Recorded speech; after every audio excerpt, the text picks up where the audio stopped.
الله الرحمن الرحيم. Siapa Dajjal? Dari mana tempat keluarnya? Kemudian kenapa para nabi takut akan keluar Dajjal? Apa fitnahnya? Kemudian bagaimana meninggalnya? Dan apakah dia termasuk alamat kiamat kecil ataukah besar? Maka 1 jam lebih ke depan insyaAllah kita terangkan secara ringkas, karena juga waktu dikhawatirkan terlalu larut malam kalau kita bentangkan dan kita baca semua riwayat-riwayat seputar Dajjal ini. Ma'asyiral muslimin yang dimuliakan Allah Subhanahu wa taala, kita tahu bahwa dalam sebuah hadis tidak ada satupun fitnah yang lebih besar melebihi fitnah Dajjal. Fitnah itu bermacam-macam. Harta bisa jadi fitnah, kekuasaan bisa jadi fitnah, keluarga bisa menjadi fitnah, bahkan peperangan juga termasuk fitnah. Tetapi fitnah-fitnah itu kecil dibandingkan fitnah Dajjal ini. Makanya kenapa Nabi SAW memerintahkan kita setiap hari Jumat untuk membaca surah Al-Kahfi. Apa alasannya? Surah Al-Kahfi itu terkandung 4 fitnah yang diceritakan. Pertama, fitnah agama ketika cerita tentang Ashabul Kahfi, anak-anak muda yang kemudian tanpa ada kesepakatan satu dengan yang lain, tiba-tiba mereka berjumpa dalam sebuah gua demi menyelamatkan agama mereka. Yang kedua, fitnah harta, karena dalam surah Al-Kahfi itu ada kisah tentang sahibul jannataini, pemilik 2 kebun yang terfitnah dengan harta. Kemudian yang ketiga, fitnah ilmu, ketika bercerita tentang Nabi Musa yang belajar kepada Khidir. Musa terfitnah dengan ilmu. Ketika ditanya, wahai Musa, adakah orang yang lebih alim dari kamu? Musa mengatakan tidak ada, dan dia lupa mengucapkan insya Allah. Akhirnya dia disuruh untuk belajar kepada Khidir, padahal Khidir lebih rendah dibandingkan Musa. Kemudian yang keempat, fitnah kekuasaan, ketika bicara tentang Dzulqarnain, dan itu kisahnya ada dalam surah Al-Kahfi. Berarti kisah-kisah dalam surah Al-Kahfi itu bicara tentang fitnah agama, fitnah harta, fitnah ilmu, dan fitnah kekuasaan. 4-empatnya ada pada Dajjal. Ini 4 fitnah ini semua ada pada Dajjal. Pertama, fitnah agama. Dajjal akan memfitnah agama kita. Ketika dia datang kepada Al-A'rab, orang-orang Arab Badui, kemudian mengatakan kepada mereka, maukah kuhidupkan ibu bapa kalian, tapi syaratnya engkau harus mengakui aku adalah Rabb kalian. Maka tiba-tiba Dajjal pun kemudian menghidupkan ibu bapa mereka. Tiba-tiba ibu bapa mereka mengatakan kepada anak-anaknya, ya bunai, wahai anakku, ikutilah orang ini, maksudnya Dajjal. Fa innahu rabbukum, karena dia Rabb kalian. Akhirnya orang-orang Arab Badui pun menyembah Dajjal, terfitnah agamanya. Lihat. Yang kedua, fitnah harta. Karena kemunculan Dajjal itu sebelumnya terjadi kekeringan yang luar biasa. Tahun pertama tidak ada hujan sepertiga langit, dan Allah juga tidak menumbuhkan tumbuh-tumbuhan sepertiga bumi. Tahun kedua, Allah Subhanahu wa ta'ala menahan 2/3 langit, maka Allah tahan juga 2/3 bumi untuk tidak tumbuh-tumbuhan.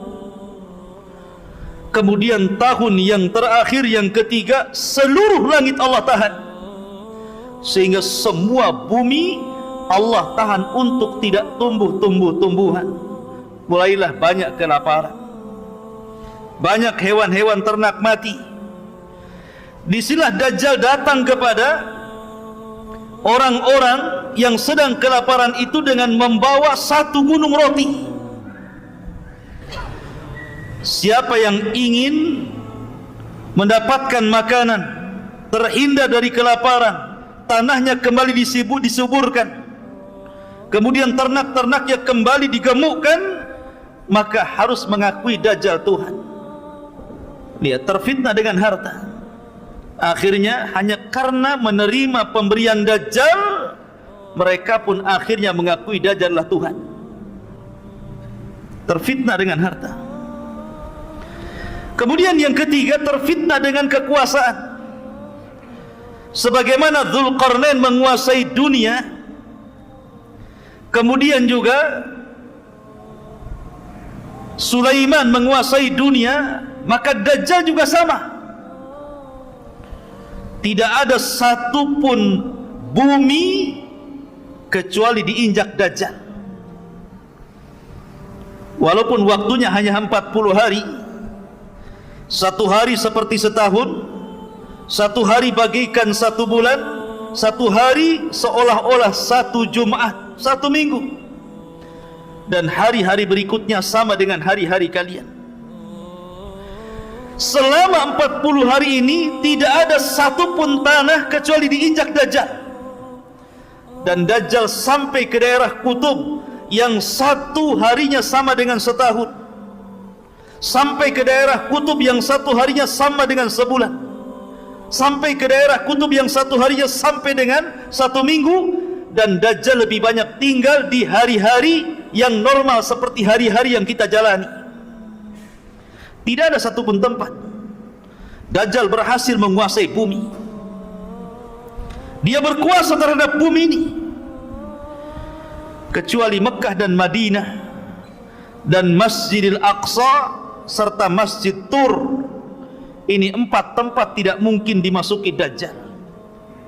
Mekah dan Masjidil Haram, Madinah dan Masjid Nabawi, Masjidil Aqsa dan Masjid Tur, markasnya kaum muslimin, tempat bersembunyinya Imam Mahdi dan kaum muslimin dari kepungan Dajjal. Masjid Tur, ya. Tetapi selain 4 tempat ini semua diinjak Dajjal, termasuk ke Batam, termasuk ke Batam, termasuk ke Tiban, termasuk ke Tiban, termasuk ke Bengkong sana. Mana lagi? Ya. Semua akan diinjak Dajjal, dan ini fitnah kekuasaan. Kemudian yang keempat, fitnah ilmu. Karena kalau orang itu menghadapi Dajjal dan tidak punya ilmu, maka dipastikan dia akan menjadi pengikut Dajjal. Dipastikan orang-orang jahil akan mengikuti Dajjal. Makanya Nabi SAW bersabda gimana? Kata Nabi SAW, seandainya Dajjal keluar, kata Rasul, in yakhrujud Dajjal wa ana fikum fa ana hajijuhu dunakum. Kalau seandainya Dajjal keluar kepada kalian dan aku masih hidup, kata Rasulullah, aku yang akan membunuhnya. Wa iya khruj fikum walastu fikum, tapi kalau Dajjal keluar kepada kalian sementara saya tidak ada lagi di hadapan kalian, saya sudah meninggal. Fakullu mri'in hajiju nafsihi, maka setiap jiwa harus menghadapi dajjal masing-masing, dan tidak ada perlindungan kecuali perlindungan Allah. Karena tidak ada yang bisa mengalahkan dajjal kecuali seorang nabi. Ada perang lagi di sini. Perang. Jadi di sini dajjal oleh Nabi SAW diancam, kalau dajjal itu keluar sementara aku hidup, aku yang akan membunuhnya, aku yang akan menghadapinya. Dari sini kata para ulama, tidak ada yang bisa menghadapi dajjal kecuali memiliki dua perkara. Satu, iman. Yang kedua, ilmu. Iman dan ilmu harus ada. Makanya Nabi SAW mengatakan, kalau dajjal hidup, aku yang akan menghadapinya kalau sama-sama hidup di zamanku. Karena tidak ada yang kuat imannya, tidak ada yang kuat ilmunya melebihi Rasul SAW. Makanya terkadang heran, terkadang kalau kita bicara dajjal, banyak juga yang komentar macam-macam.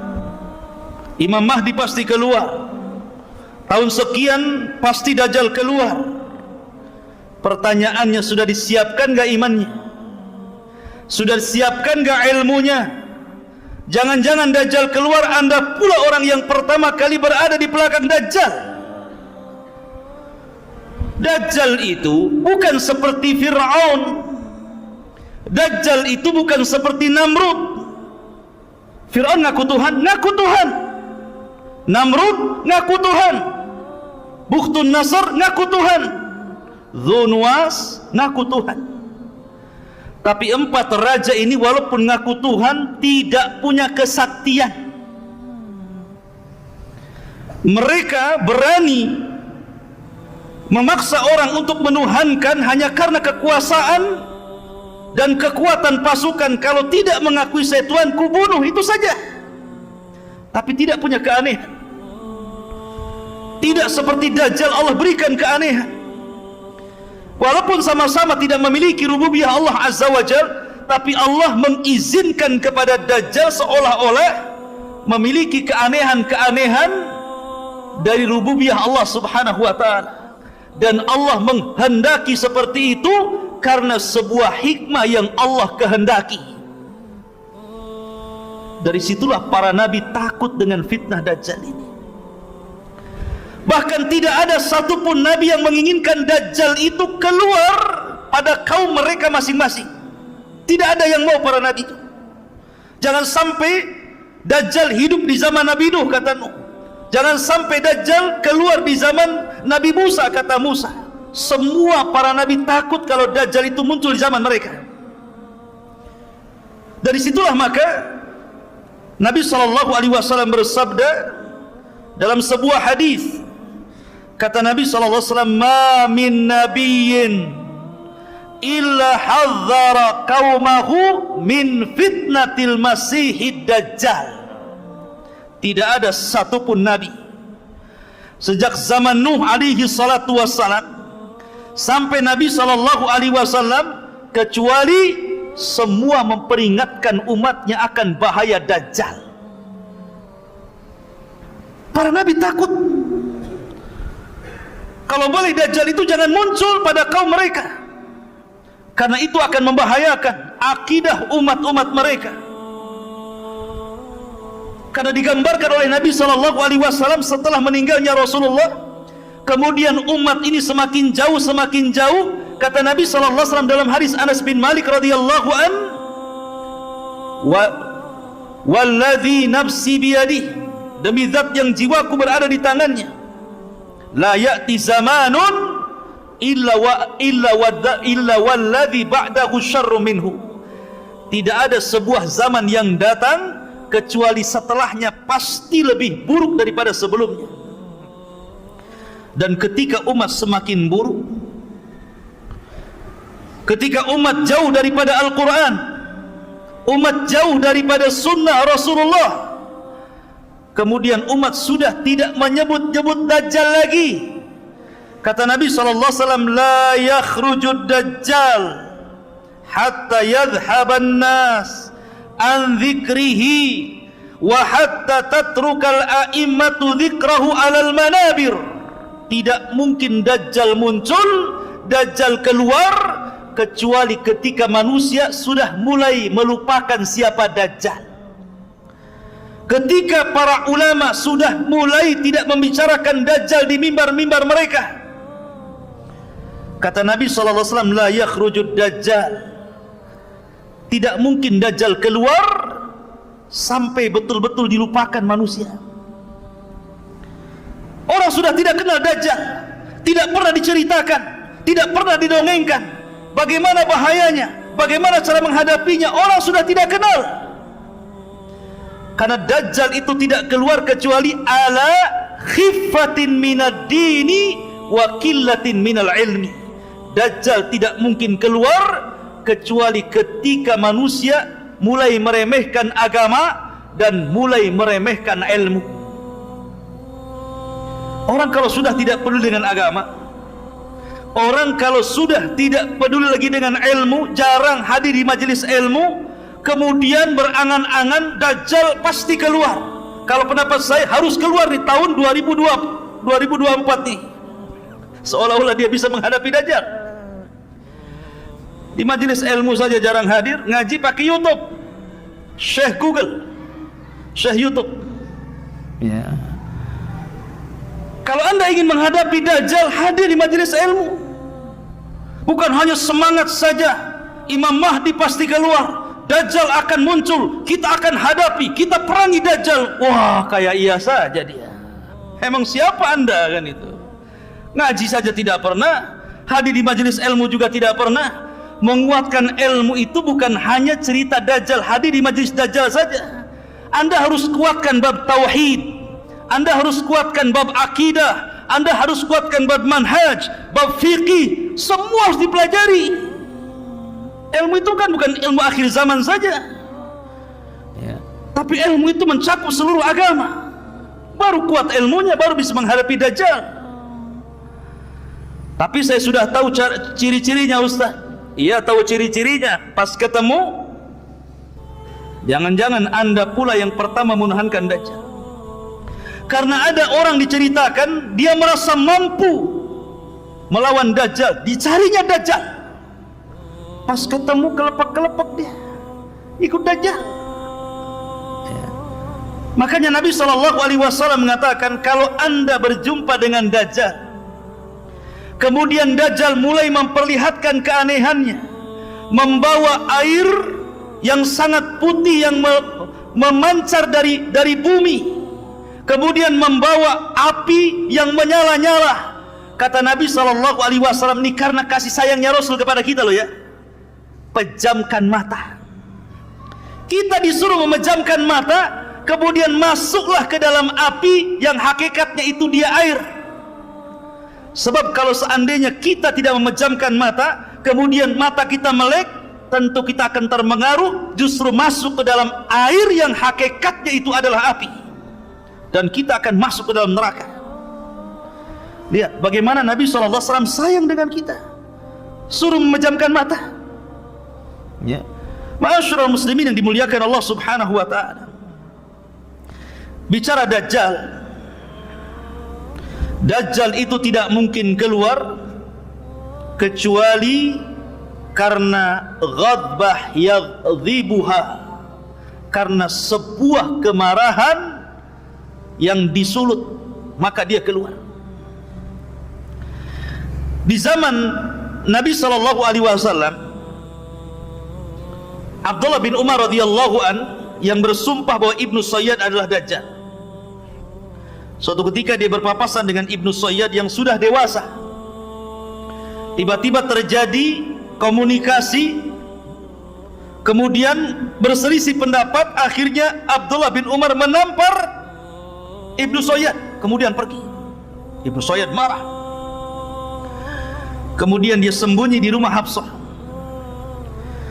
Maka kemudian Hafsah pun mengatakan kepada Abdullah bin Umar, adiknya, saudaranya, karena sama-sama anak Umar bin Khattab radhiyallahu anhu, dan mengatakan, wahai Abdullah bin Umar, aku pernah mendengar Rasul bersabda, la yakhrujud dajjal illa ala ghadbatin yaghdhibuha.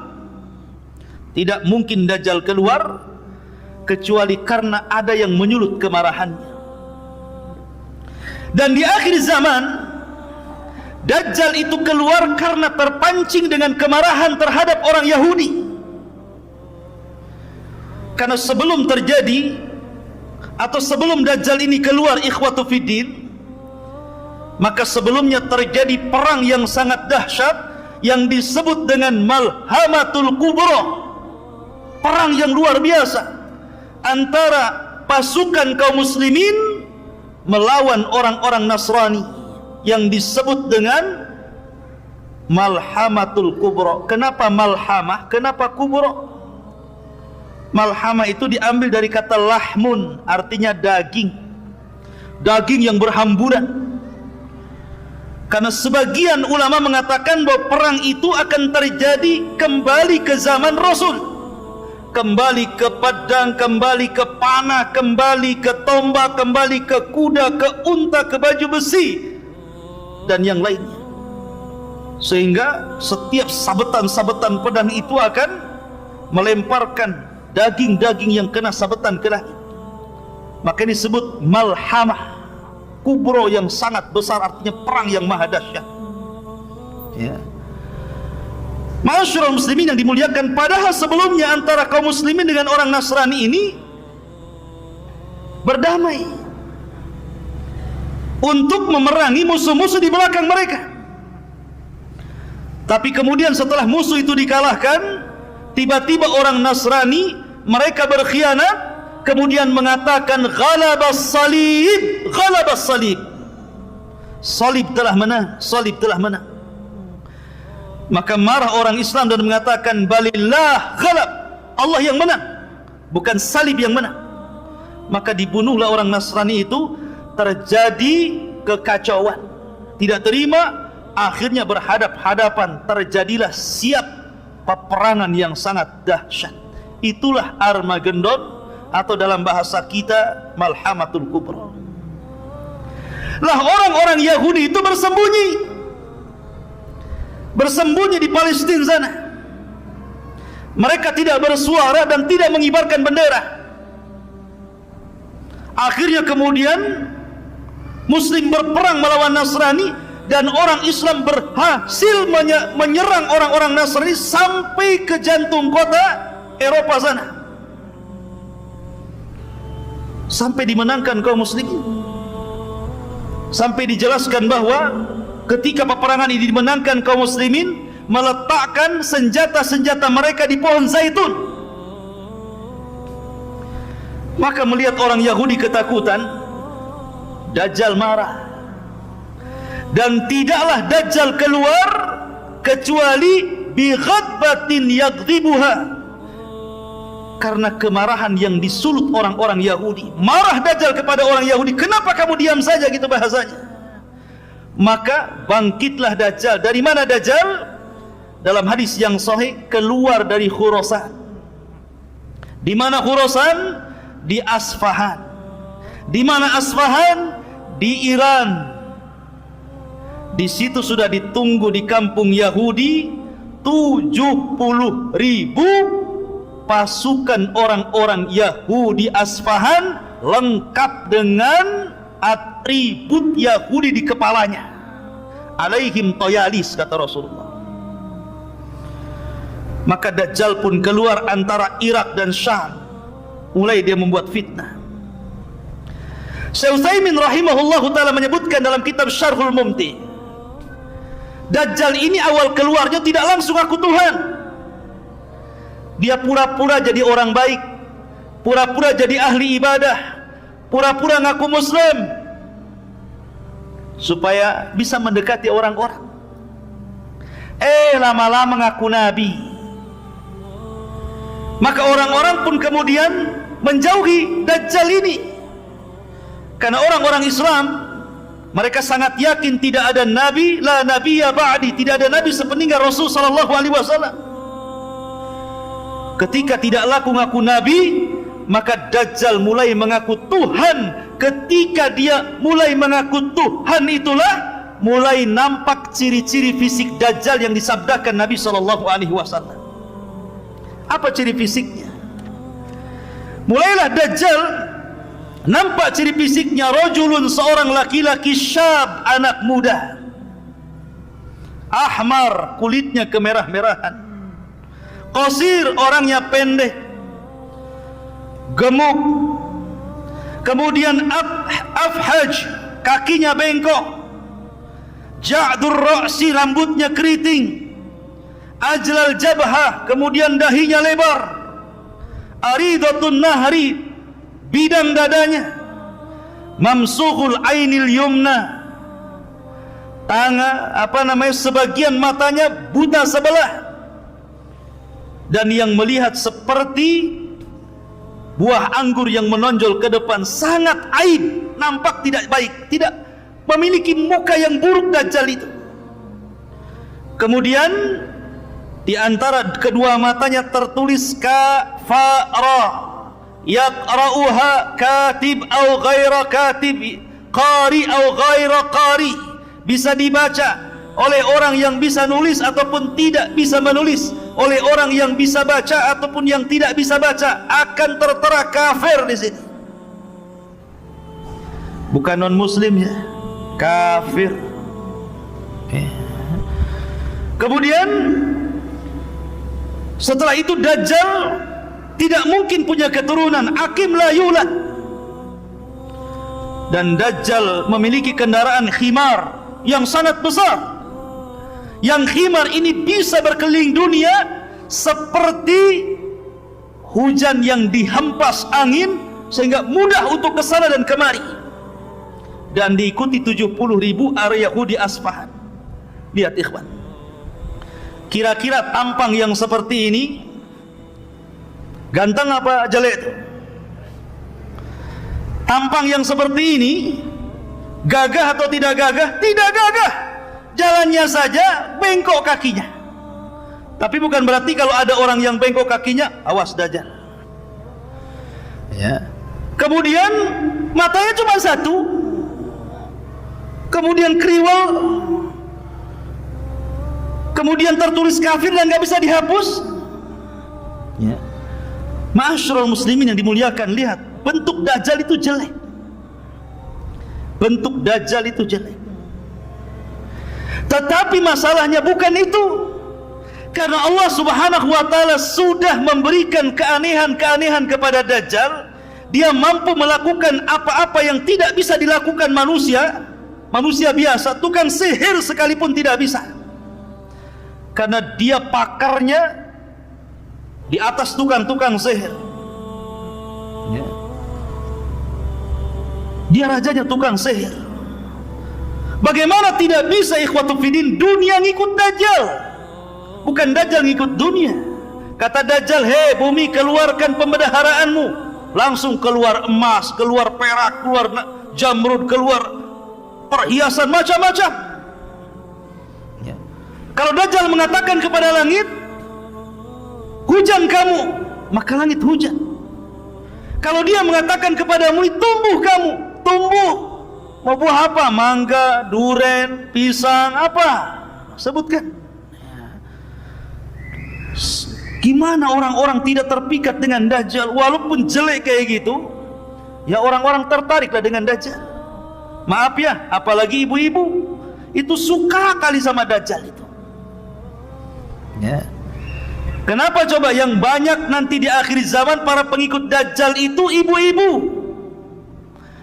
Karena kesenangan ibu-ibu itu berbeda dengan kesenangan bapak-bapak. Bapak-bapak itu senangnya cuma satu, perempuan. Makanya kalau dia gabung di grup cerita poligami saja. Tapi kalau ibu-ibu grupnya itu isinya gambar tas, gambar baju, gambar gelang, ya kan Bu ya? Jarang cerita, bilang cerita bapak poligami, jarang. Marah yang ada. Ya. Artinya kesenangan ibu-ibu itu kepada harta lebih, makanya terfitnah dengan harta. Apapun yang dimau ibu-ibu sama Dajjal, mau apa? Mau tas? Merek apa? Semua dikasih. Sehingga karena kejahilannya, karena ta'assubnya, karena mengikuti hawa nafsu dan perasaannya, sehingga para wanita akan lebih banyak menjadi pengikut Dajjal dibandingkan laki-laki. Sampai karena takutnya bapak-bapak kepada ibu, pulang dia, dicarinya anak perempuannya, dicarinya ibunya, dicarinya saudarinya, dicarinya bibinya, dirantai, jangan sampai berjumpa dengan Dajjal, sampai dirantai. Tapi jangan dirantai dari sekarang ya. Ya, nanti kalau keluar Dajjal. Ma'asyiral muslimin yang dimuliakan Allah Azza wa Jalla. Tapi di sini ikhwatu fiddin, dengan melihat fisik Dajjal yang jelek itu, Dajjal ini mengaku Tuhan dan diberikan keanehan yang luar biasa. Anehnya, dia tidak bisa menghapus kafir di dahinya. Dia bisa mengatakan kepada langit, hujan kamu, hujan. Bumi tumbuh, tumbuh. Keluar kamu pendaraan bumi, keluar. Setiap datang ke sebuah desa, kalau mereka mau beriman kepada Dajjal, disuburkan, ternaknya digemukkan, kemudian makannya dicukupkan, semua kaya. Tapi dia tidak sanggup menghapus kalimat kafir. Dia tidak bisa menyembuhkan matanya. Dia tidak bisa menyembuhkan kedua kakinya yang bengkok. Dia tidak bisa merubah fisiknya supaya menjadi ganteng, supaya menjadi cantik. Tidak bisa. Kenapa coba? Untuk menunjukkan bahwa tidak ada yang sempurna kecuali Allah. Untuk menunjukkan bahwa tidak ada yang paling sempurna kecuali Allah. Dan itu menunjukkan akan keagungan dan kebesaran Allah Subhanahu wa ta'ala. Sehebat apapun makhluk, sesakti apapun makhluk, seluar biasa apapun makhluk, tidak bisa menandingi kekuasaan Allah, kemuliaan Allah, keagungan Allah. Maka siapa yang ingin mengagungkan Allah, lihat kekurangan makhluk. Lihat kekurangan makhluk. Kalau anda ingin mengagungkan Allah, lihat kekurangan makhluk. Baik makhluk itu orang baik, ataukah makhluk itu orang jahat? Saya contohkan. Nabi SAW baik atau jahat? Baik. Tapi Nabi SAW ketika perang Uhud, gigi gerhamnya pecah, berdarah. Kemudian serpihan helm perangnya nancap di pipinya dalam, sampai yang mencabut sahabat dengan giginya rompong. Ada bekas lukanya Rasulullah. Kenapa Rasul terluka? Kenapa gigi Rasul sampai pecah? Untuk menunjukkan bahwa sekalipun dia Nabi, sekalipun dia Rasul, sekalipun diberikan mukjizat, tetap saja ada kekurangannya di situ. Karena tidak ada yang sempurna kecuali Allah Subhanahu wa ta'ala. Makanya Dajjal itu sangat jelek. Sesakti apapun tidak bisa menghapus kafir di dahinya, tidak bisa meluruskan kakinya yang bengkok, tidak bisa kemudian mengobati matanya, untuk menunjukkan bahwa dia adalah makhluk dan di sana ada Khaliq Subhanahu wa ta'ala. Ma'asyiral muslimin yang dimuliakan Allah Subhanahu wa ta'ala, Imam Nawawi rahimahullahu ta'ala ketika menjelaskan kalimat kafara di dalam di dalam jidatnya Dajjal itu kafara gitu ya. Apa kata beliau? Sesungguhnya itu alamat dhahir yang tidak bisa dihapus.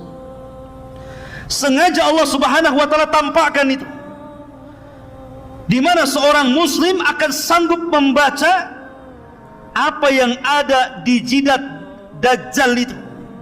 Baik dia bisa menulis atau tidak, baik dia bisa membaca atau tidak. Tapi orang-orang munafik, orang-orang ahli maksiat, apalagi orang-orang kafir, seolah-olah mereka tidak diperlihatkan kalimat kafir. Lihat, dari sini ikhwatu fiddin, bahwa hidayah itu milik Allah subhanahu wa ta'ala. Sudah jelas-jelas ada kafirnya, dia tidak mau mengkafirkan Dajjal, malah jadi pengikutnya. Itu tanda-tanda yang sudah jelas loh. Jelas-jelas saya ini kafir, kenapa kamu ikut orang kafir gitu. Tapi sekali lagi, hidayah milik Allah. Kalau Allah hendak memberikan hidayah, maka tidak ada yang bisa menyesatkannya. Tapi kalau Allah hendak menyesatkan, tidak ada yang sanggup memberikan hidayah. Perhatikan firman Allah subhanahu wa ta'ala, ikhwan. Allah subhanahu wa ta'ala berfirman ketika bicara tentang kinayah seorang nabi di dalam Al-Quranul Karim.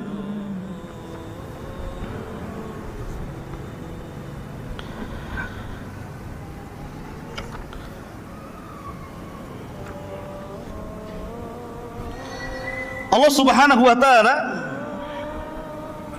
menjelaskan tentang bahwa hidayah itu milik Allah subhanahu wa ta'ala. Innaka la tahdi man ahbabta walakinnallaha yahdi man yasha. Sesungguhnya ya Muhammad, engkau tidak akan mampu memberikan hidayah kepada orang yang kau cintai, karena hidayah itu hanya milik Allah subhanahu wa ta'ala. Allah yang kasih kepada siapa yang dikehendaki. Dari sini maka, karena hidayah itu milik Allah, maka mintalah perlindungan kepada Allah. Kalau seandainya Allah takdirkan Dajjal muncul, agar kita diistiqomahkan dan tidak mudah goyah keimanan kita. Karena Allah subhanahu wa ta'ala itu mudah membolak-balikan hati orang. Pagi dia beriman, sore dia kafir. Sore dia beriman, pagi sudah kafir. Ma'asyiral muslimin, ini fitnah yang luar biasa. Baik, kita akan urut. Ma'asyiral muslimin yang dimuliakan Allah subhanahu wa ta'ala, siapa para pengikut Dajjal? Saya katakan di awal bahwa Dajjal itu akan muncul di Khurasan, kemudian akan diikuti 70.000 Yahudi Asfahan, lengkap dengan atribut Yahudi di kepalanya. Dari situlah mulai Dajjal melanglang buana. Kemudian Dajjal pun mulai memerangi bangsa Arab. Kemudian banyak orang-orang Arab akhirnya ikut Dajjal, orang-orang Arab yang jahil, banyak yang ikut Dajjal. Kemudian nyasar ke orang-orang Turk. Orang-orang Turk itu orang-orang yang matanya sama dengan mata kita, kayak orang-orang Asia model-model antum ini, ya. Jadi matanya sipit, wajahnya bulat gitu ya, kulitnya putih. Itu kan orang-orang Asia, orang-orang Turk. Kemudian juga orang-orang asing, bukan orang Arab kayak kita ini, orang asing bukan orang Arab. Orang asing akan banyak menjadi pengikut Dajjal. Orang-orang Turk banyak akan mengikut Dajjal, termasuk juga para wanita. Saya katakan dari tadi, para wanita akan banyak dan sangat banyak mengikuti Dajjal. Termasuk juga adalah orang-orang yang memang dari hatinya sudah penuh dengan kemunafikan dan kekafiran, maka mereka akan jadi para pengikut Dajjal. Dajjal ini ikhwatu fiddin kemudian selama perjalanannya 40 hari ini akan membuat fitnah di sana dan di sini. Sebagaimana tadi yang sudah saya ceritakan, dia lewat ke sebuah perkampungan kemudian mengajak beriman. Kalau kampung itu beriman, maka Dajjal menjanjikan tanahnya subur, ternaknya gemuk, kekayaannya ditambah, dan mereka tidak akan kelaparan dan mereka akan dikayakan. Tapi kalau tidak mau beriman, ditinggalkan Dajjal, tiba-tiba kering kelontang tanahnya,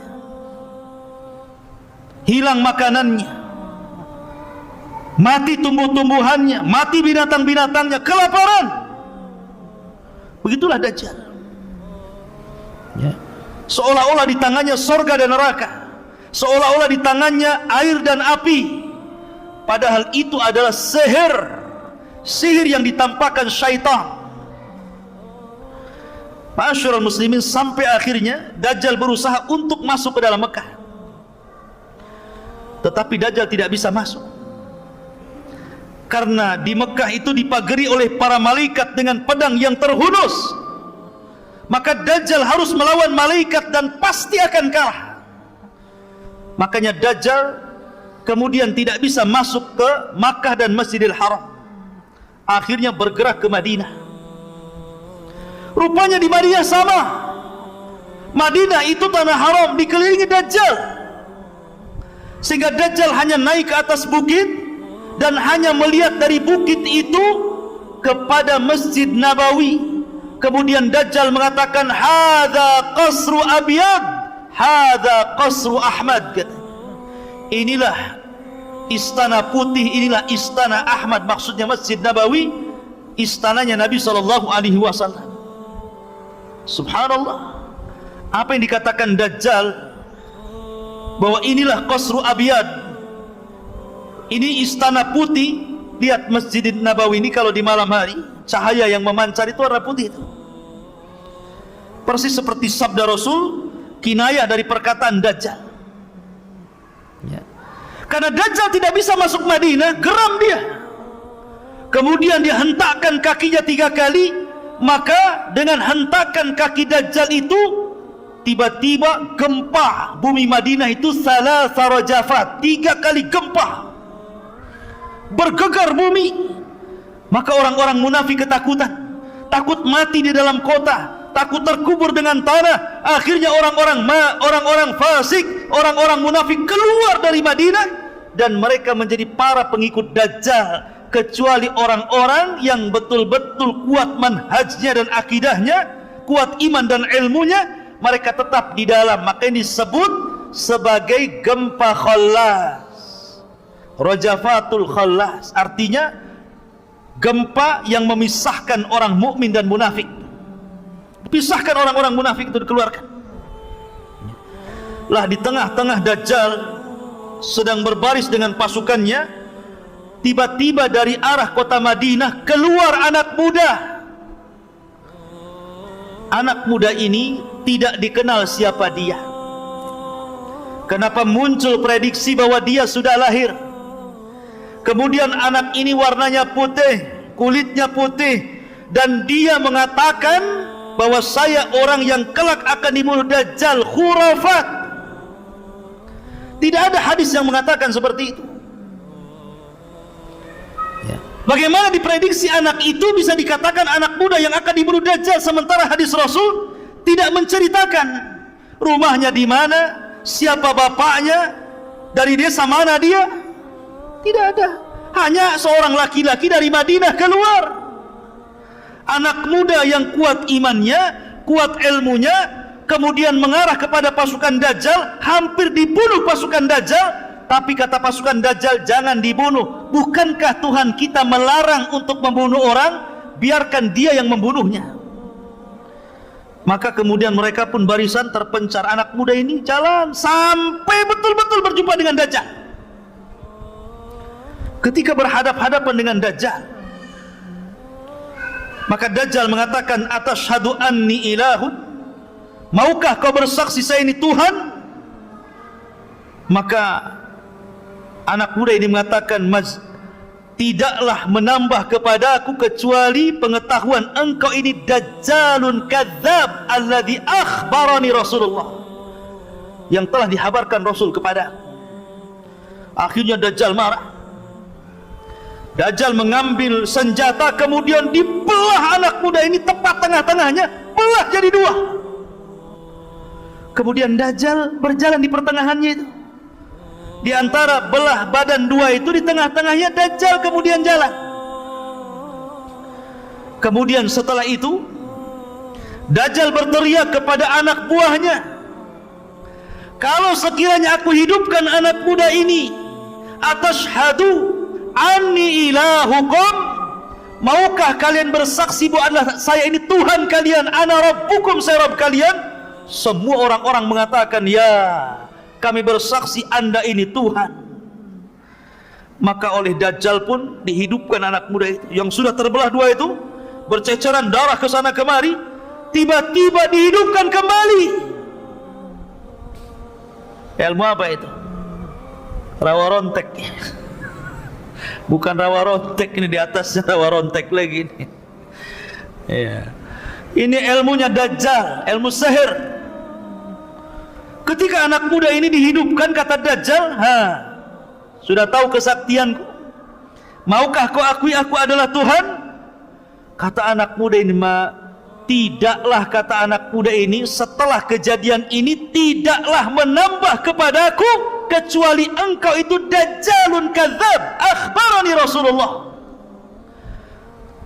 Makin yakin kau ini Dajjal yang dihabarkan Rasulullah. Maka Dajjal ngamuk, hampir-hampir dia membunuh anak muda, tapi tidak bisa. Dajjal sudah hilang kesaktiannya, tidak bisa lagi membunuh anak muda itu. Akhirnya karena takut aibnya, padahal sebenarnya anak muda ini sudah bicara dengan orang-orang, jangan percaya dia, kejadian itu hanya satu kali, tidak mungkin diulang lagi.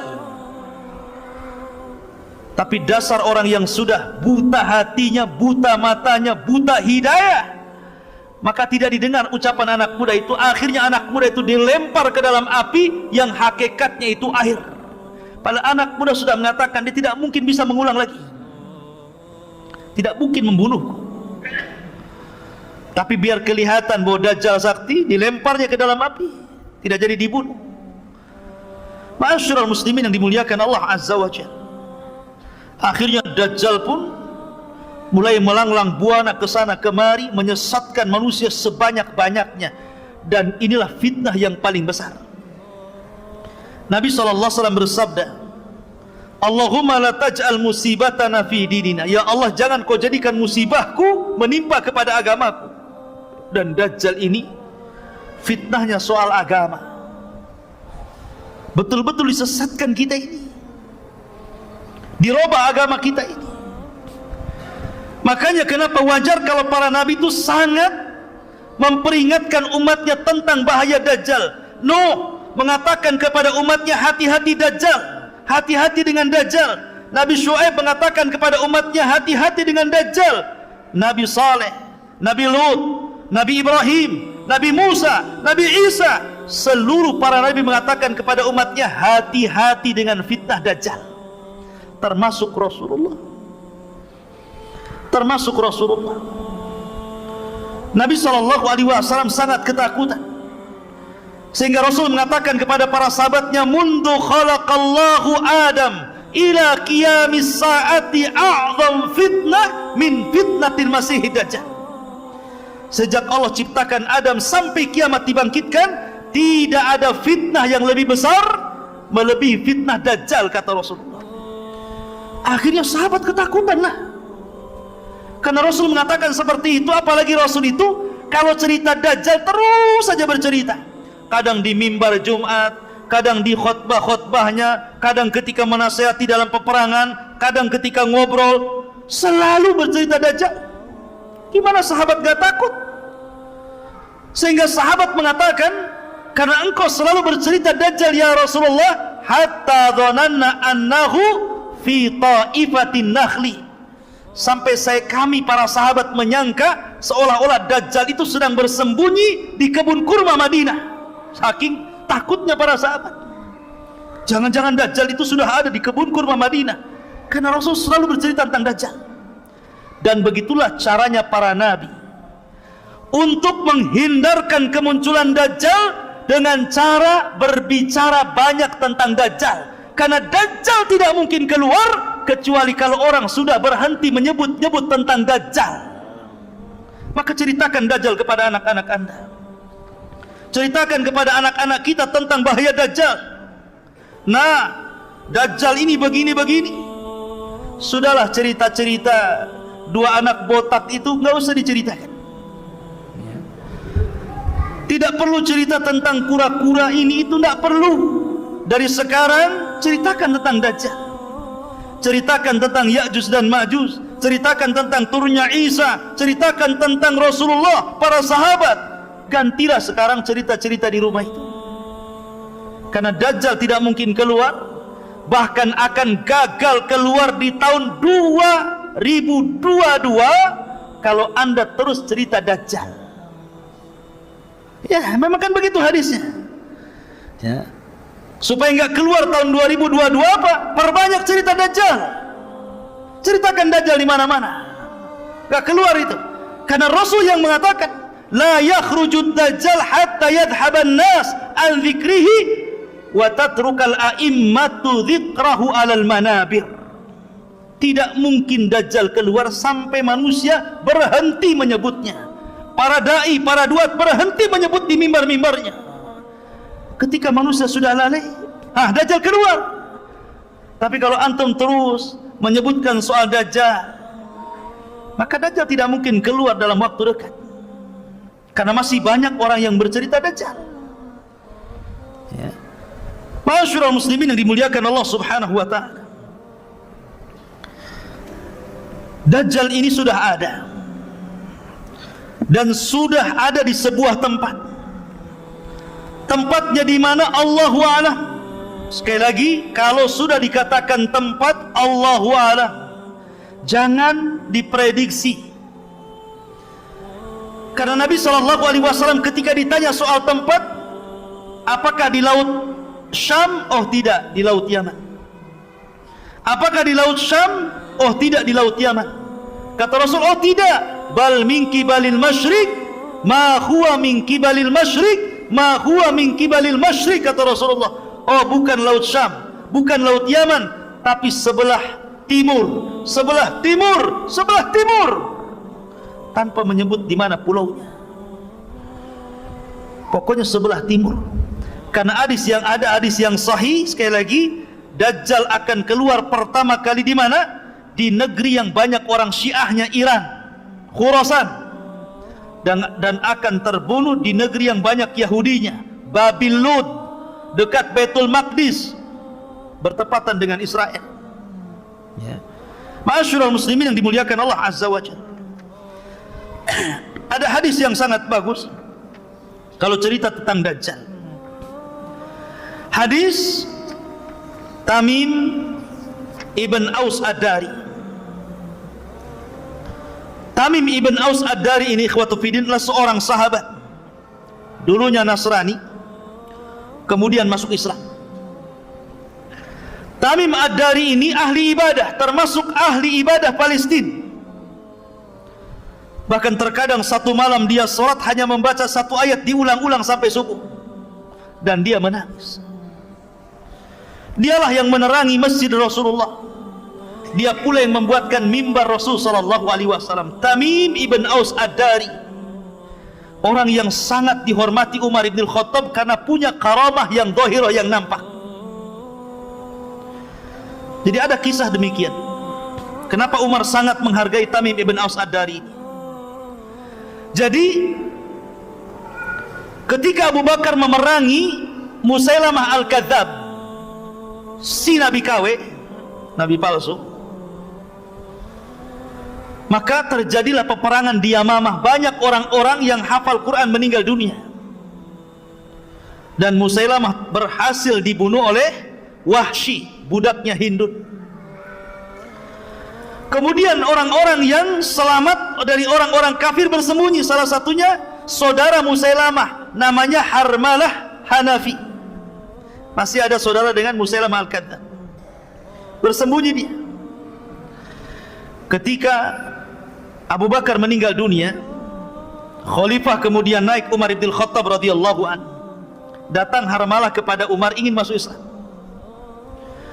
Kemudian dia mengatakan, ya Umar, inni taib qabla an taqdiru alayya. Ya Umar, saya bertobat kepada Allah. Saya ingin masuk Islam sebelum kau tangkap aku. Takut kalau sebelum ditangkap dia tidak bertobat, bisa dipenggal tuh. Maka dia mengatakan, saya tobat sebelum kau tangkap aku, katanya. Kata Umar ibn Khattab, kalau engkau ingin bertobat, ingin belajar agama, pergi sana ke Palestina. Di sana ada Sayyidul Muslimin, pemimpinnya orang Muslim, Tamim Ibn Aus Ad-Dari, ada di sana.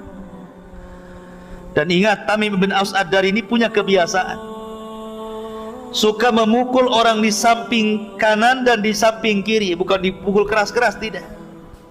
Ya, ditepak gitu saja, tepak. Kemudian ditarik tangannya, ayo makan di rumah. Selalu seperti itu. Siapapun yang duduk di samping kiri Tamim ibn Aus Ad-Dari, dia kebagian makan di rumahnya. Itu kebiasaannya, ngajak makan. Coba antum buat kayak gitu, biar saya bisa duduk di samping antum. Ya kan? Jadi kebiasaan Tamim ngajak makan, masya Allah. Ya, baiknya Tamim ibn Aus Ad-Dari ini. Jadi suatu ketika terjadi kebakaran hebat di Hurrah, satu tempat. Api membumbung di mana-mana, kebakaran hebat. Datanglah Umar ibn Khattab kepada Tamim ibn Aus Ad-Dari dan mengatakan, ya Tamim, engkau harus menyelesaikan kebakaran itu. Ya. Akhirnya kata Tamim, ma'ana ya Amirul Mu'minin, siapa saya wahai Amirul Mu'minin harus menyelesaikan kebakaran? Ya. Kata Umar ibn Khattab, sudah, kau harus menyelesaikannya. Berangkatlah Umar ibn Khattab, Harmalah dan Tamim ibn Aus Ad-Dari. Sampai di tempat kebakaran, maka dia berdoa kepada Allah Azza wa Jalla. Kemudian dikebaskan tangannya, padam semua apinya. Karamah, ikhwan. Karamah namanya. Ya. Kalau antum sampai 100 gini tetap ini nggak akan mati. Ya. Kecuali bawa mobil damkar, baru mati. Ya. Ini karamah Tamim bin Aus Ad-Dari. Ya. Lah, hebatnya di antara keutamaan Tamim bin Aus Ad-Dari ini, tidak ada sepanjang sejarah Rasul mengambil cerita dari sahabat kemudian diceritakan kembali ke sahabat, kecuali ceritanya Tamim ibn Aus Ad-Dari tentang Dajjal. Karena ceritanya Tamim persis seperti cerita Dajjal yang selalu Rasul ceritakan kepada para sahabatnya. Makanya Rasul SAW mengambil cerita Tamim kemudian diceritakan kepada para sahabatnya.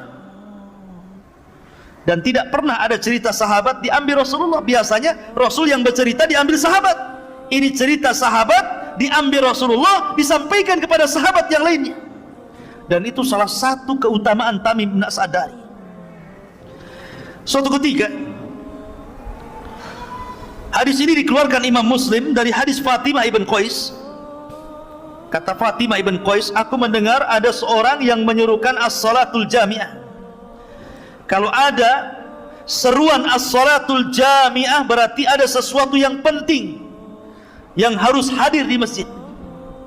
Makanya dalam salat kusuf, gerhana itu disunnahkan kalimat bukan azan, tapi menyebut as-salatu jami'ah kalau ngundang orang. Jadi kalau terjadi gerhana, antum ke masjid, ambil mic, as-salatul jami'ah, biar orang-orang datang, bukan azan. Ya. Maka orang-orang pun kemudian datang. Setelah itu kemudian Nabi SAW sholat. Setelah sholat kemudian Nabi SAW berceramah, naik ke atas mimbar.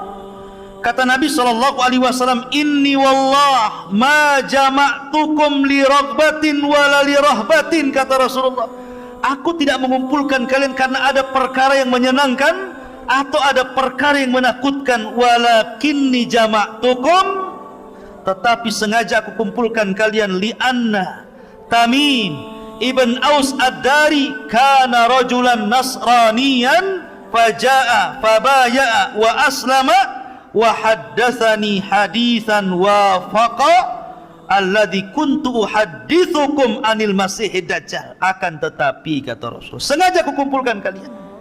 Ada seseorang namanya Tamim bin Aus Ad-Dari baru saja datang, berbaiat kepadaku, masuk Islam kepada agamaku. Dia menceritakan sebuah cerita persis seperti yang aku ceritakan kepada kalian tentang Dajjal. Mulailah Nabi SAW bercerita tentang ceritanya Tamim ibn Aus Ad-Dari. Jadi Tamim dan 30 awak ini hendak melakukan perjalanan perniagaan, mau dagang. Rupanya di tengah lautan datang ombak sangat besar, menggulung kapalnya. Dipermainkan ombak sehingga kapalnya akhirnya terhempas sedikit demi sedikit, entah berentah ada di pulau mana. Tiba-tiba berhari-hari ada yang mengatakan syahron, 1 bulan, diombang-ambing tak kemana. Akhirnya tiba-tiba Tamim bin Aus Ad-Dari terdampar di sebuah pulau setelah 1 bulan dipermainkan ombak. Bayangkan 1 bulan dipermainkan ombak, ya. Bahkan mereka sudah membuang semua isi perahu biar enteng, biar tidak berat, sehingga mereka mengalami kebangkrutan. Ma'asyiral muslimin, setelah itu sampailah di sebuah jazirah, sebuah pulau apa yang jelas bukan Pulau Socotra. Wallahu a'lam. Entah berantah, pokoknya pulau, selesai. Hadisnya bilang pulau-pulau, ya. Kemudian setelah itu mereka dikejutkan dengan binatang yang tidak jelas mana kubul mana dubur, berbulu dari atas sampai ke bawah. Kemudian tiba-tiba mereka ketakutan dan mengatakan, wailaki man anti, celaka siapa kamu, aneh kali bentukmu, penuh dengan bulu, mana dubur mana kubul nggak jelas, mana laki-laki mana perempuannya nggak jelas gitu. Yang jelas bukan LGBT, ya. Pokoknya binatang yang berbulu, penuh dengan bulu. Wailaki man anti, celaka kamu siapa kamu. Tiba-tiba binatang itu bisa bicara, lo bayangkan. Ana jassasa, katanya. Saya jassasa. Luar biasa ya, Pak. Kalau antum nemui makhluk di hutan tiba-tiba bisa bicara, tak lari ke birit-birit antum. Ya. Karena ini ketakutan Tamim bin Aus Ad-Dari ini, bertanya lagi, man jassasa, siapa jassasa? Jassasa diambil dari jasus, artinya mata-mata dajjal. Tetapi jassasa ini tidak mau banyak berdialog dengan Tamim dan 30 awaknya. Dia hanya mengatakan, intaliqu, pergilah kalian, intaliqu, pergilah kalian, ila hadar rajul alladhi fid dairi fa inna ila khabarikum bil ashwaq. Apa kata binatang ini? Sudah, kalian pergi saja ke sana. Di sana ada tempat ibadah, dair, tempat ibadah yang sudah lama, sudah ditinggalkan penghuninya. Di situ ada laki-laki yang sudah lama merindukan kalian. Loh, kaget dia, kenal pun tidak, tiba-tiba dibilang merindukan kedatangan kalian. Akhirnya karena ketakutan dan penasaran, masuk juga ke dalam hutan. Rupanya ada tempat ibadah besar kayak masjid gini, tempat ibadah umat Islami. Kalau dair itu tempat ibadah Nasrani, gereja lah gitu. Dalam hutan tiba-tiba ada orang yang sangat besar dan dirantai kaki dan tangannya dan tengkuknya. Kemudian setelah berjumpa, mulailah kemudian di sini terjadi dialog. Orang ini mengatakan, Tamim ibn Aus Ad-Dari dan orang-orang yang dibawanya, wailaki man anti, wailaki man anti, celaka kamu siapa kamu.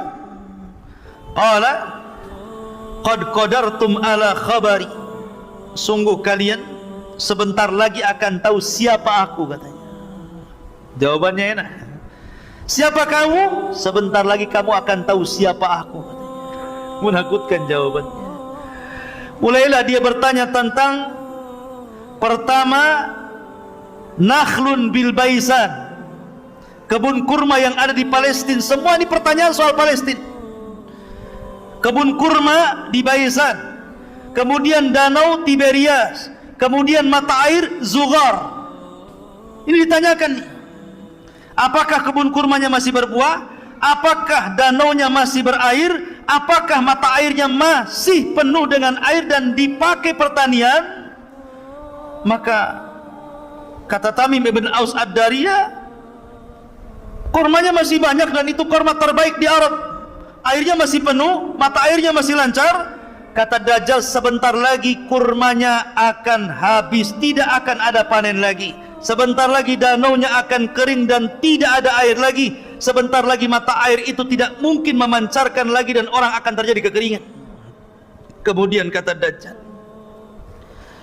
setelah beliau menanyakan 3 perkara, kemudian mulai bertanya tentang kemunculan Rasul sallallahu alaihi wasallam. Kata orang ini, dia mengatakan, akhbiruni an nabiyyin ummiyin, ceritakan tentang seorang nabi yang diutus kepada orang yang ummi itu. Hal dhahar, apakah sudah tampak? Maka kata Tamim bin Aus Ad-Dariyah, dia sudah tampak. Dia seorang nabi yang asalnya Mekah, kemudian hijrah ke Yathrib. Kata Dajjal, gimana perbuatan kaumnya, apakah memerangi atau tidak? Ya, memeranginya. Terus bagaimana menurut kalian tentang orang-orang yang ada di Yathrib, apakah ikut memeranginya? Tidak, mereka adalah orang-orang yang baik, yang mengikuti dan taat kepada nabi tersebut. Kata Dajjal, sungguh mereka benar, sungguh mereka benar. Maka Dajjal mengatakan kepada Tamim dan para pengikutnya, ikutilah nabi itu, fa innahu alal haq, dia di atas kebenaran. Dajjal nyuruh ngikuti nabi, ya. Fa innahu alal haq, dia di atas kebenaran.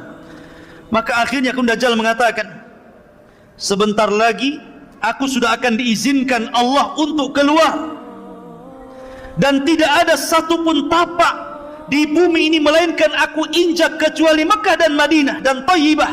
Madinah disebut Thayyibah, kata Dajjal. Kemudian Dajjal mengatakan, aku tidak bisa masuk ke 2 tempat tersebut karena ada malaikat yang menjaganya. Ketika Tamim menceritakan sampai di situ, Rasul mengambil tongkat, kemudian memukul-mukul dan mengatakan, hadhihi Thayyibah, hadhihi Thayyibah, inilah Madinah, inilah Madinah. Dengan bangganya, Dajjal tidak akan masuk di situ. Kemudian Nabi SAW mengatakan, sungguh aku sangat takjub dengan cerita Tamim. Sesungguhnya ceritanya sama dengan apa yang aku ceritakan kepada kalian. Dan sesungguhnya Dajjal itu innahu min bahri Syam, innahu min bahril Yaman. Oh, Dajjal itu ada di laut Syam. Oh bukan, ada di laut Yaman. La bal hiya min kibalil masyriq, ma huwa min kibalil masyriq, ma huwa min kibalil masyriq, ma huwa wa aw'ama biyadihi ilal masyriq. Oh bukan, bukan laut Yaman, bukan laut Syam, tapi Dajjal itu sebelah timur. Dajjal itu sebelah timur. Dajjal itu sebelah timur.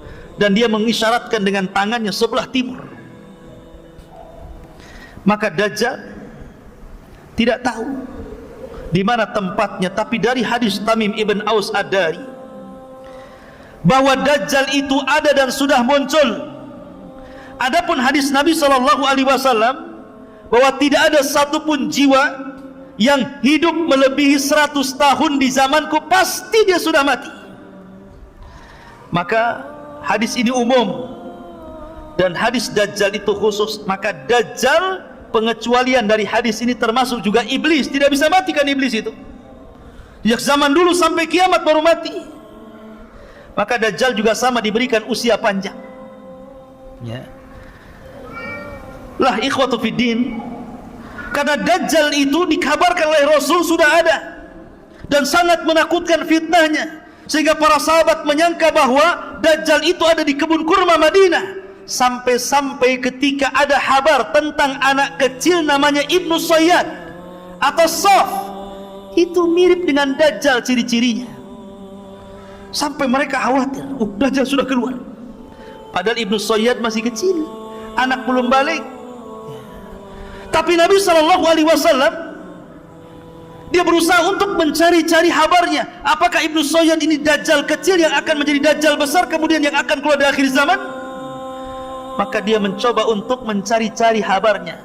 Di bawahnya Umar, di bawahnya Abu Bakar. Kemudian dilihat-lihat, rupanya Ibnu Sayyad ini anak kecil yang suka membawa kabar, kadang benar, kadang dusta, kadang hayal, kadang hakikat. Pokoknya dia punya ilmu dukun istilahnya. Kemudian Nabi mengetes dia, ya Ibnu Sayyad, inni khaba'tu laka khib'an. Hei Ibnu Sayyad, dia masih kecil Ibnu Sayyad ini, belum balik. diajak dialog oleh Nabi SAW, kayak betul aja. Hai Ibnu Sayyid, di dada saya, kata Rasulullah, saya menyembunyikan beberapa kalimat. Ketika itu Rasul menyebutkan tentang surah Ad-Dukhan, fartaqib yauma ta'tis sama' bidukhanin mubin. Kata Ibnu Sayyid, duh, dia tidak bisa menyebut dukhan. Maka Rasul mengatakan, ikhsha falan ta'dua qadrak. Celaka engkau tidak bisa melewati takdirmu. Ada yang mengatakan bahwa karena Ibnu Sayyid ini masih kecil, kemudian pelat ngomongnya, dia tidak bisa menyebut dukhan, namanya masih kecil. Tapi ada juga yang mengatakan memang dia tidak bisa menyebut dukhan karena tidak mungkin dicampur adukan telah wahyu Allah dengan perkataan tukang sihir. Dia tidak bisa menyebut dukhan. Tapi dari situ ada sahabat yang bersumpah, ini Ibnu Sayyid ini nampaknya dajjal. Kok dia bisa menerka apa yang di hati Rasulullah? Maka Umar bersumpah dia dajjal, Abu Sa'id Al-Khudri bersumpah dia dajjal, Abdullah bin Umar bersumpah dia dajjal, Hafsah bersumpah dengan dia dajjal. Tapi Rasul tidak ikut bersumpah. Kenapa? Karena belum turun wahyu yang menjelaskan secara detail Ibnu Sayyid ini dajjal atau bukan dajjal. Masih nunggu wahyu. Sampai akhirnya Rasul punya siasat dengan Abu Bakar dan Umar, ingin mendatangi Ibnu Sayyid secara tiba-tiba, biar tahu Ibnu Sayyid dajjal atau bukan dajjal.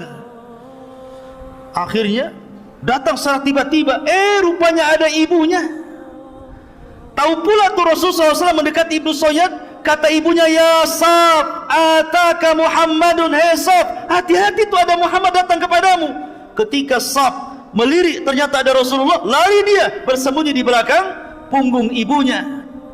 Kata Nabi SAW, lau tarakathu ummuhu latabayyana amruhu. Kalau seandainya ibunya meninggalkan Ibnu Sayyid ini, tentu makin jelas apakah dia dajjal atau bukan dajjal.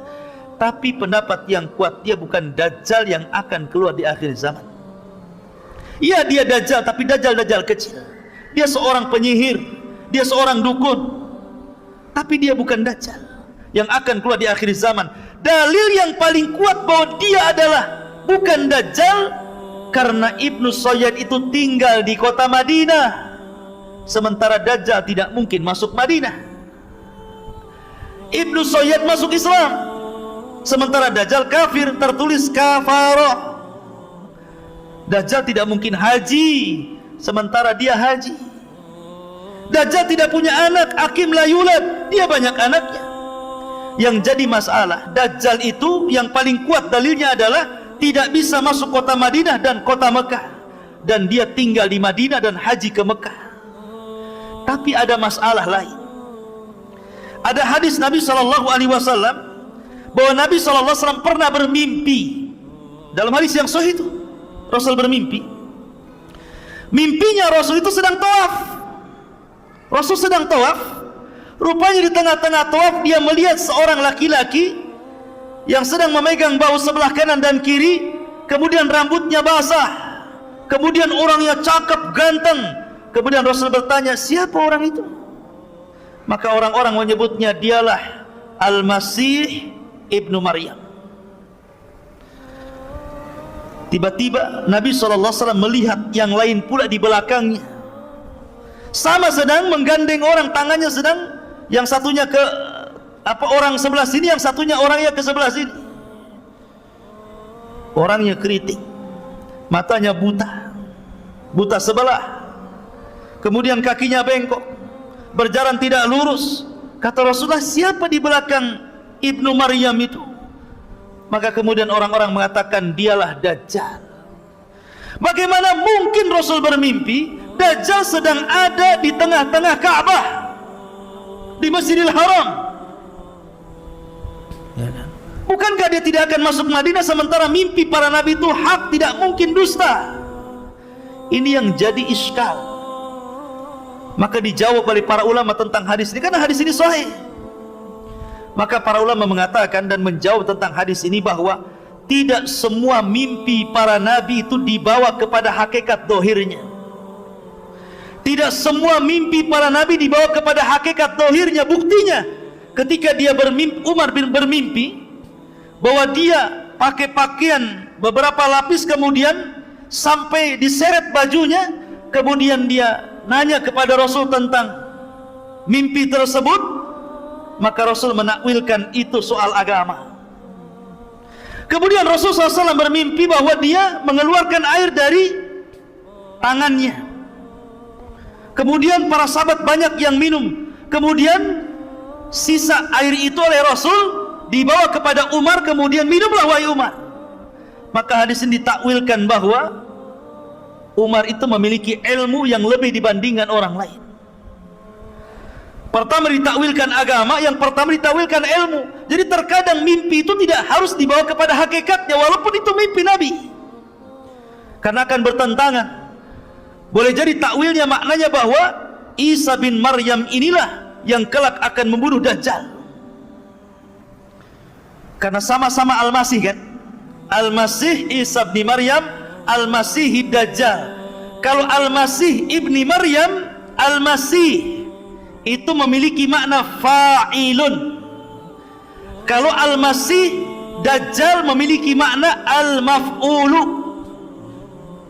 Itu perbedaannya. Kalau dalam bahasa Arab Al-Masih Isa, Al-Masih memiliki makna Al-Fa'il, dan Al-Masih Dajjal memiliki makna Al-Maf'ul. Apa maknanya? Kalau Al-Masih Isa bin Maryam diartikan memiliki makna fa'il, pelaku, karena Isa itu kalau ada orang buta diusapnya sembuh tuh. Setiap dia mengusap orang buta sembuh, dia yang mengusap atas izin Allah sembuh. Tetapi Dajjal itu Al-Masih memiliki makna Al-Maf'ul, yang dihapus, karena matanya dihapus oleh Allah Azza wa Jalla sehingga buta sebelah. Ada juga yang mengatakan Al-Masih di sini artinya karena Dajjal itu berkeliling dunia selama 40 hari. Tidak ada satupun bumi kecuali diinjaknya. Tapi pendapat yang kuat disebutkan Al-Masih Dajjal dan Al-Masih Isa bin Maryam. Kalau Masih Isa bin Maryam Al-Masih Al-Huda, dan Al-Masih Ad-Dajjal itu Al-Masihud Dhalalah. Ma'asyiral muslimin yang dimuliakan Allah Azza wa Jalla. Lalu bagaimana caranya kita, sebelum saya bercerita tentang masalah Isa bin Maryam, bagaimana cara membunuh Dajjal? Ada beberapa hal yang ingin saya sampaikan kepada antum terkait dengan bagaimana caranya kita ini terhindar dari fitnah Dajjal. Pertama, tadi saya sudah sebutkan, perbanyak menyebut Dajjal di mimbar-mimbar. Jangan bosan hadir di kajian tentang akhir zaman, ya, kajian akhir zaman, seperti bercerita tentang Dajjal, tapi tentu sesuai dengan hadis dan Al-Quran dan pemahaman para ulama yang sahih, bukan dengan prediksi, karena ini perkara gaib ya. Sibukkan dengan, nggak apa-apa ngaji di akhir zaman. Banyak ustaz-ustaz kita yang lurus akidahnya menceritakan tentang akhir zaman. Pelajari tentang Dajjal, pelajari tentang turunnya Isa, pelajari tentang Ya'juj dan Ma'juj gitu. Karena selama masih ada yang menyebutkan Dajjal di mimbar-mimbar, maka Dajjal tidak mungkin keluar. Dan jangan bermimpi hidup ketika Dajjal muncul, ikhwan. Jangan bermimpi, jangan bercita-cita ingin hidup ketika Dajjal keluar. Biar saya hidup dengan Imam Mahdi, saya akan lawan Dajjal. Nanti ketemu Dajjal kelepek-kelepek Anda, jadi pengikutnya paling depan lagi. Yang kedua, perbanyak isti'adzah. Makanya Imam Ibnu Hazm rahimahullah ta'ala dalam kitabnya Al-Muhalla sampai mengatakan termasuk rukun daripada rukun-rukun salat membaca 4 perlindungan sebelum salam. Berlindung dari fitnah jahannam, berlindung dari fitnah kubur, berlindung dari fitnah buruknya kehidupan dan kematian, berlindung dari fitnah Dajjal. Kata Imam Ibnu Hazm, membaca 4 perlindungan ini rukun dari rukun-rukun salat. Kalau tidak dibaca tidak sah salatnya. Tapi ini pendapat dohiri, pendapat Ibnu Hazm, pendapat yang benar, tidak sampai rukun, hanya sunnah saja, ya kan? mustahab. Kalaupun tidak dibaca sah solatnya. Tapi menunjukkan bahwa sampai Al-Zahiri, yang dalam hal ini Al-Imam Ibnu Hazm sampai mengatakan saking pentingnya berlindung dengan Dajjal sampai berpendapat rukun dibaca sebelum salam, kalau tidak sah solatnya. Sampai seperti itu. Saking bahayanya Dajjal itu. Maka jangan pernah lewatkan. Walaupun pendapat yang benar tidak rukun. Kemudian yang ketiga, membaca permulaan 10 ayat surah Al-Kahfi atau membaca 10 ayat akhir surah Al-Kahfi. Kalau bisa dua-duanya, baca 10 awal, baca 10 akhir. Lebih bagus lagi baca semua. Baca semua.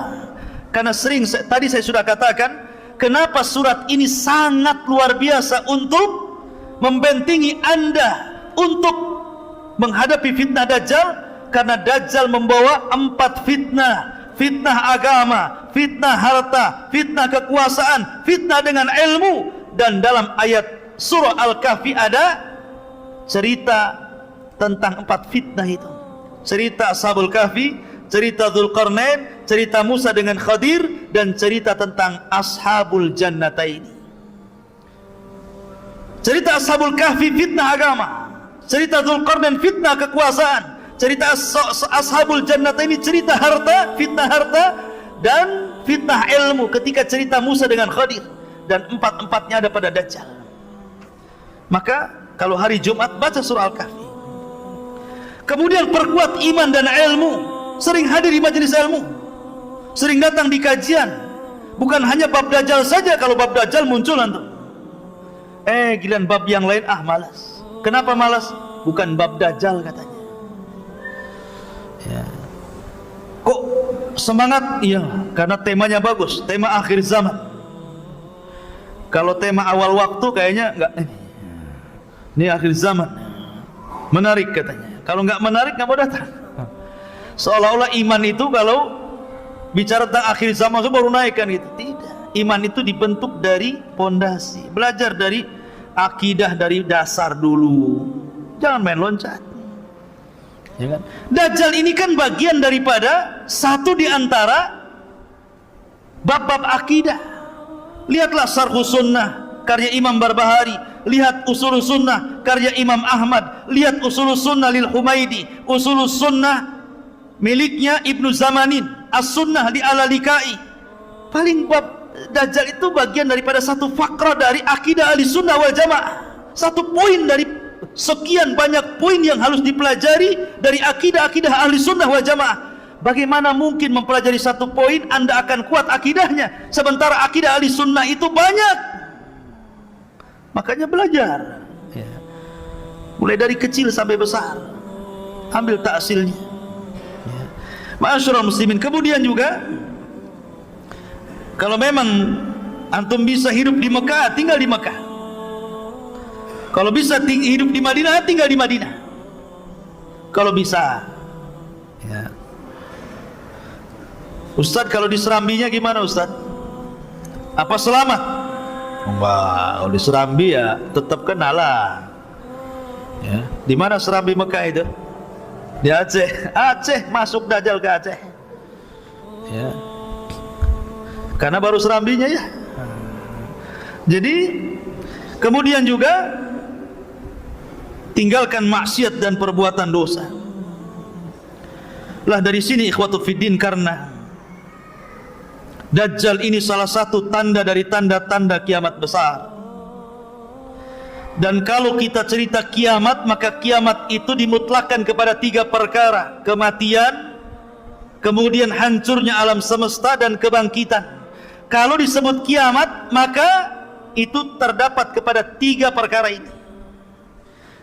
Jangan hanya takut kepada kiamat yang kedua.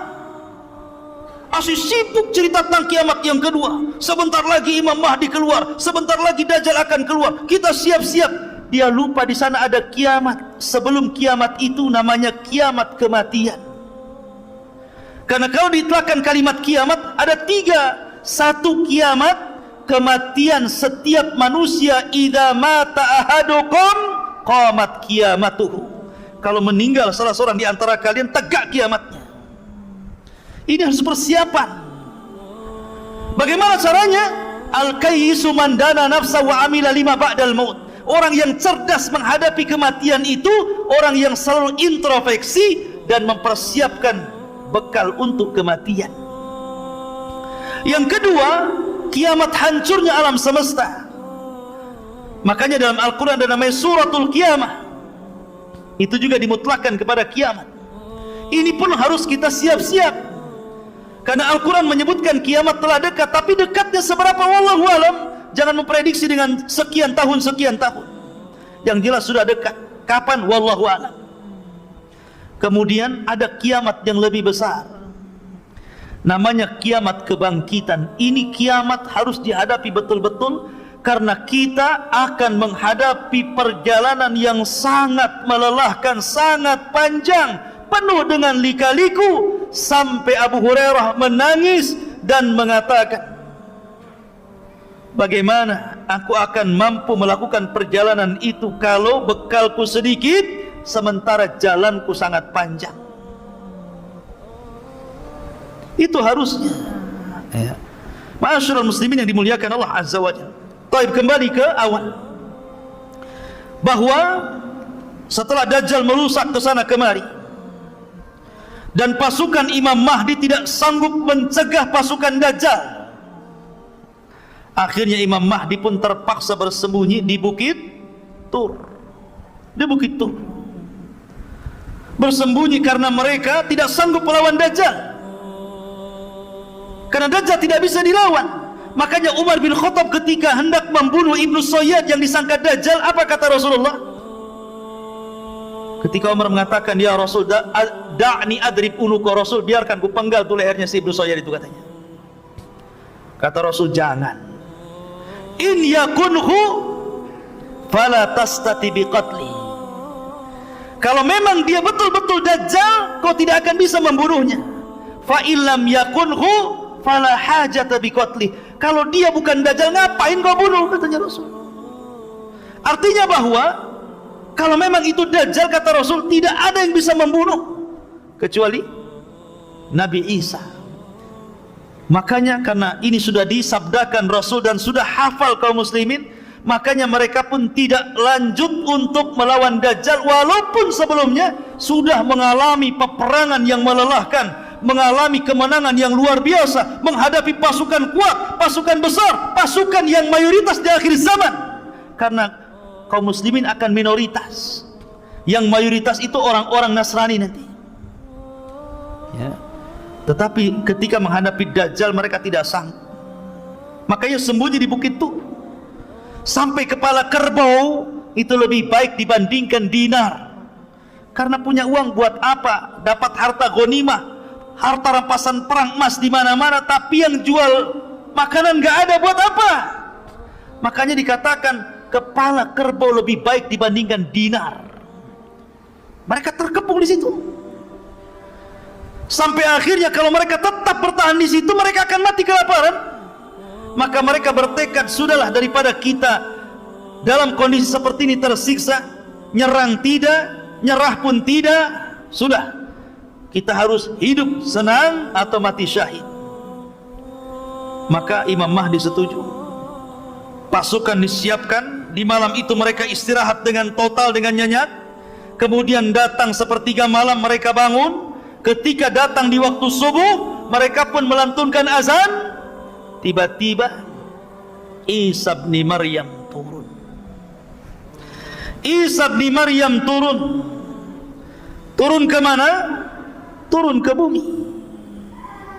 Ada yang mengatakan, ikhwatu fiddin, kenapa Isa bin Maryam ini turun? Satu alasannya, Isa bin Maryam, hikmah turunnya Isa bin Maryam ke bumi itu, pertama untuk membantah orang Yahudi yang mengatakan bahwa mereka sudah membunuh Isa. Apa kata orang Yahudi? Wa qauluhum inna qatalnal masih ibna Maryam Rasulullah. Maka Allah katakan, wa ma qataluhu wa ma sallabuhu walakin syubbiha lahu, sampai kepada ayat wa ma qataluhu yakina, bal rafa'ahu Allahu ila sama. Orang Yahudi mengatakan kami sudah membunuh Isa bin Maryam, Rasulullah. Maka Allah mengatakan mereka tidak membunuhnya. Mereka tidak menyalib di tiang saliban. Bahkan Isa diserupakan sampai kepada ayat, dan mereka tidak yakin membunuhnya. Bahkan Allah angkat Isa sampai ke langit. Ketika dia turun, dia hendak membantah keyakinan orang Yahudi bahwa dia belum dibunuh Yahudi. Enak saja main dibunuh. Saya enggak, masih hidup. Siapa yang membunuh saya? Enggak ada yang membunuh saya. Dengan turunnya Isa bin Maryam terbantahkan prasangka Yahudi. Yang kedua, turunnya Isa bin Maryam untuk menjelaskan kedustaan orang-orang Nasrani yang mengatakan dia anak Tuhan, yang mengatakan dia satu di antara tiga Tuhan, yang mengatakan dia adalah Tuhan itu sendiri. Nanti pada hari kiamat Allah akan memanggil Isa, ya Isa bin Maryam, a anta qulta linnasi ittakhiduni wa ummiya ilahaini min dunillah. Kata Allah, hai Isa, kau ya yang mengatakan kepada manusia, ambillah aku dan ibuku sesembahan selain daripada Allah. Kata Isa, subhanak, maha suci engkau ya Rabb, in kuntu qultu faqad alimta, kalau aku mengucapkannya kau sudah tahu. Makanya Isa turun untuk mendustakan prasangka orang-orang Nasrani yang selama ini menganggap Isa Tuhan. Maka dia datang sebagai Rasulullah, utusan Allah, tapi bukan untuk menyebarkan risalahnya. Dia punya tugas membunuh Dajjal, membunuh babi, mematahkan salib, kemudian menegakkan hukum keadilan. Dan dia ikut untuk mendakwahkan syiar Islam, mengajak orang Nasrani masuk ke dalam Islam. Itu tugasnya ya. Kemudian yang ketiga, bahwa turunnya Isa bin Maryam itu karena sudah dekat ajalnya. Dia harus turun ke bumi dan akan dikuburkan di bumi karena sudah dekat ajalnya, dia harus turun. Ada juga yang mengatakan itu hikmahnya. Ada juga yang mengatakan bahwa dia berdoa kepada Allah ketika dia dalam mimpinya melihat sifat Rasulullah dan umatnya, maka dia kemudian minta ditangguhkan usianya kepada Allah, dan Allah kabulkan. Sampai akhirnya dia pun dipanjangkan usianya sampai 500 tahun lebih. Akhirnya berjumpa dengan Rasul ketika Isra dan Mi'raj. Satu-satunya Nabi yang berjumpa secara ruh dan jasad adalah Nabi Isa di langit. Yang lainnya ruh semua karena sudah mati ya. Kemudian dia pun dijumpakan dengan umatnya, makanya turun dan langsung berjumpa dengan pasukan Al-Mahdi. Ketika itu sudah azan, siap qomat. Tiba-tiba dari langit Isa turun diapit dengan dua malaikat, rambutnya basah. Kalau dia kemudian menenggak seperti ini, maka akan airnya itu seolah-olah air itu seperti permata, seperti jamrud ya, bercahaya. Kalau dia kemudian menonggak ke bawah begini, maka tetesan-tetesan air. Dan ingat, dia punya nafas sejauh mata memandang. Isa itu kalau bernapas itu akan sampai ke arah sejauh mata memandang.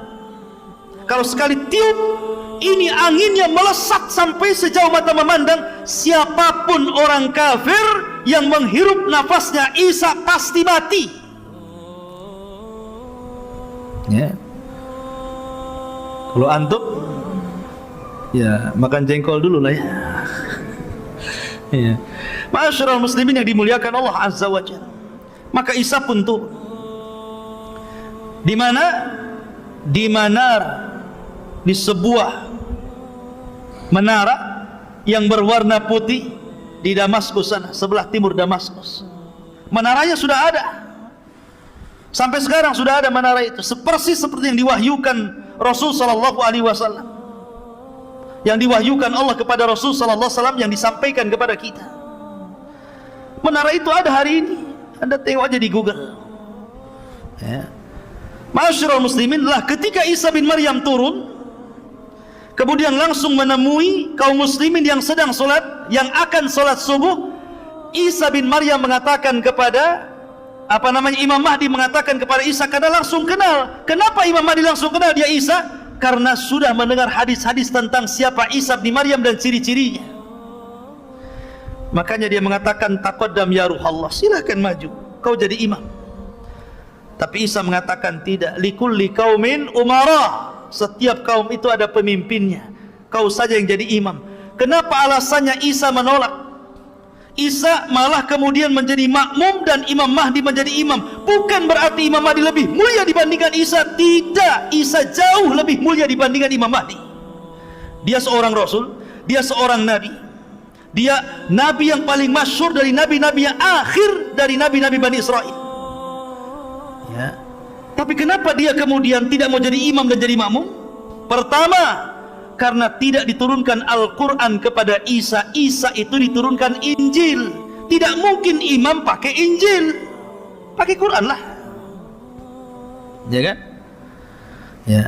Yang kedua, Isa bin Maryam, kenapa dia tidak mau menjadi imam? Karena tadi takrimatallah ala hadhil ummah, untuk memuliakan umat ini, biar dia di belakang dan Imam Mahdi jadi imam. Setelah kemudian sholat subuh, semua pasukan berbaris. Ketika pasukan berbaris itulah maka Isa bin Maryam mengusap seluruh wajah-wajah tentara-tentara Al-Mahdi yang khulas, yang terakhir. Sisa itulah tentara-tentara yang ada, yang lainnya gugur dah. Demi Allah ikhwan, tidak ada manusia yang paling bahagia ketika itu kecuali orang-orang yang diusap wajahnya oleh Isa bin Maryam. Kenapa? Karena Isa menyebutkan derajat dan tingkatan mereka di sorga. Isa tidak mengatakan kau akan masuk sorga, tapi Isa menyebutkan tingkatannya di sorga. Kamu tingkatan sekian, sekian, sekian. Dan Allah siapkan khusus untuk para mujahidin fisabilillah 100 tingkatan di sorga. Dan jumlah tingkatan di sorga, kata Syekhul Islam Ibnu Taimiyah, sebanyak dan sejumlah ayat dalam Al-Quran, 6.400 kurang lebih sekian tingkatan. Dan para mujahidin dikhususkan 100 tingkatan. Maka Isa menyebutkan tingkatan-tingkatan kalian di sorga. Maka berbahagialah orang-orang yang diusap Isa bin Maryam. Ketika itu Isa naik ke mimbar kemudian berceramah.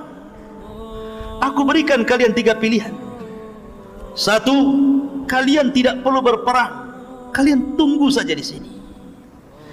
Saya akan berdoa kepada Allah Subhanahu wa taala agar Allah membangkitkan pasukan yang bukan kalian. Biar pasukan itulah yang akan menghancurkan Dajjal dan bala tentaranya. 2, kalian tidak perlu berperang. Biar aku berdoa kepada Allah agar Allah mengirimkan bencana yang sangat dahsyat, sehingga dengan bencana itu meluluhlantakkan Dajjal dan membunuh Dajjal dan para pengikutnya. 3, atau pilihan yang ketiga, kita perang. Saya pimpin kalian. Saya pimpin kalian dan saya jamin menang. Dan saya akan berdoa kepada Allah agar tangan-tangan pasukan Dajjal tidak sanggup mengayunkan pedangnya sehingga tidak bisa menebas kepala kalian, dan kalian tinggal tebas kepala mereka. Kira-kira yang mana yang enak? Yang nomor 3, tinggal tebas. Pilih yang nomor 3, jihad, perang. Akhirnya setelah itu Imam Mahdi, kemudian Nabi Isa bin Maryam, kemudian kaum muslimin, mereka pun kemudian mulai melakukan penyerangan. Ketika Dajjal tahu bahwa Isa itu sudah turun, maka dia langsung lekas bersembunyi kembali ke Palestina. Tetapi memang usianya sudah dibatasi, hanya 40 hari. Begitulah sabda Nabi SAW. Maka akhirnya kemudian dia pun dikejar Isa bin Maryam, ke timur, ke barat, ke selatan, ke utara, sampai akhirnya tidak ada lagi tempat kecuali di Babil Lud. Dia bersembunyi di Babil Lud. Maka Isa bin Maryam memegang tonggatnya, memegang tombaknya. Kemudian Dajjal melihat Isa seperti garam yang meleleh tersiram air, ketakutan. Maka kemudian Isa pun menghujam dengan tombaknya, kemudian keluar darah untuk membuktikan dia bukan Tuhan. Akhirnya dia mati di atas tombaknya Isa bin Maryam dengan jeritan yang membuat orang-orang Yahudi dan pasukan Dajjal ketakutan. Dan situlah kaum muslimin akhirnya berhasil menyerang orang-orang Yahudi. Tentara-tentara Dajjal akhirnya mereka tunggang langgang lari. Ada yang sembunyi di batu, ada yang sembunyi di pohon, ada yang sembunyi di gua. Tapi Allah buat bicara seluruh makhluk yang ada di permukaan bumi. Sembunyi di batu, batu ngomong, "Hei muslim, di belakang no kafir, cepat bunuh sebelum lari." Tiba-tiba yang sembunyi di balik pohon kata pohon, "Hei muslim, ta'al, ini lo di atas, tengok tuh orang kafir di atas tuh, panas saja." Pokoknya sembunyi di mana saja, semua bisa bicara, kecuali satu pohon kata Rasulullah. Pohon itu bisu, tidak mau bicara, malah ikut melindungi orang Yahudi. Namanya pohon Gorkot, yang konon katanya orang Israel sudah menanam pohon Gorkot ini dan sudah tinggi. Sayangnya tahun berapa saya lupa, pernah kebakaran tuh hutannya, karena dikirim layang-layang oleh orang Palestina yang taruh taruh api. Jadi tidak pakai bom, ngirim layang-layang, kasih api, layangnya terbang masuk hutan, kebakaran sampai ke Kalimantan. Nggak ada kaitan Israel sana, Kalimantan sini. Ya, ma'asyiral muslimin yang dimuliakan Allah Azza wa Jalla. Artinya bahwa hal ini sudah diberitahu oleh Rasulullah. Berarti orang Islam tahu kalau seandainya orang Yahudi itu berada di pohon Gorkot, sehingga mereka bisa mengejar karena sudah ada beritanya kan. Kalau seandainya tidak ada beritanya, dia bersembunyi di pohon Gorkot, tentu kita susah untuk mencarinya.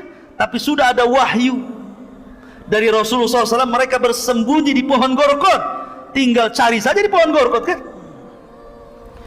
Akhirnya ketika itu banyak yang terbunuh dan tertawan. Yang tertawan ini cuma dua pilihan, masuk Islam atau mati. Cuma dua, Islam, mati. Kalau di zaman Rasul tiga, masuk Islam atau bayar upeti. Tetap kamu kafir gak apa-apa, tapi bayar upeti. Hatta yu'tul jizyata an yadi wa hum saghirun. Tetap bayar upeti, tapi kamu harus merendah kepada kaum muslimin. Kemudian yang ketiga, kalau melawan, bunuh. Tapi ketika itu pilihannya cuma dua, masuk Islam atau mati. Dan Allah katakan, wa im min ahlil kitab illa la yu'minanna bihi qabla mautihi. Dan sebagian besar ahli kitab akan masuk ke agama Muhammad sebelum wafatnya Isa bin Maryam. Ketika itu Isa bin Maryam hidupkan selama 40 tahun. Walaupun khilaf, ada yang mengatakan 7 tahun, ada yang mengatakan 40 tahun. Tapi pendapat yang kuat wallahu alam 40 tahun Isa akan hidup. Setelah kematian Dajjal, maka kaum muslimin akan diberkahi kehidupannya, di mana semua binatang tidak ada yang saling menerkam. Harimau bisa bertetangga dengan kucing, buaya bisa bertetangga dengan cicak, cicak buaya, bukan Persus ya, cicak dan buaya, bukan cicak versus buaya. Jadi mereka berkawan tidak saling menerkam. Ular piton dengan cacing saling pelukan. Pokoknya jinak semuanya. Manusia bisa bertetangga dengan singa tanpa harus takut menerkam. Singa pun bertetangga dengan kita tanpa harus takut diburu. Pokoknya semua jadi satu bertetangga, ikhwan. Dijinakkan oleh Allah Azza wa Jalla. Tidak ada yang saling menyakiti. Betul-betul berkah. Walau anna ahlal qura amanu wattaqau lafatahna alaihim barakatin minas sama'i wal ardh. Kalaulah penduduk bumi itu bertakwa dan beriman, wajar kalau Allah berikan berkahnya.